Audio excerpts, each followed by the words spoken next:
তোমাদের আজকে আমি সরল করার একটা সোজা নিয়ম শিখিয়ে দেবো। তোমরা অনেক সময় কনফিউজড হয়ে যাও যে অনেক কিছু রয়েছে, ব্র্যাকেট রয়েছে, যোগ বিয়োগ গুণ ভাগ, এর মানে অফ, এই সমস্ত রয়েছে, কিন্তু কোনটার কাজ আগে করব।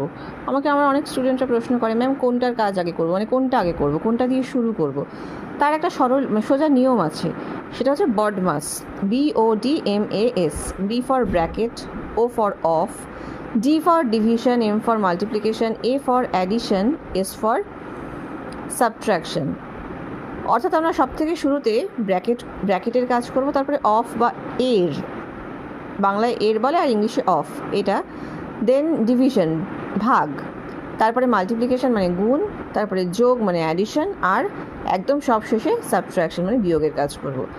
এইভাবে করলে দেখবে, এই নিয়মটা যদি মনে রাখতে পারো, তাহলে দেখবে সরল করা তোমাদের কাছে অনেক সরল হয়ে যাবে।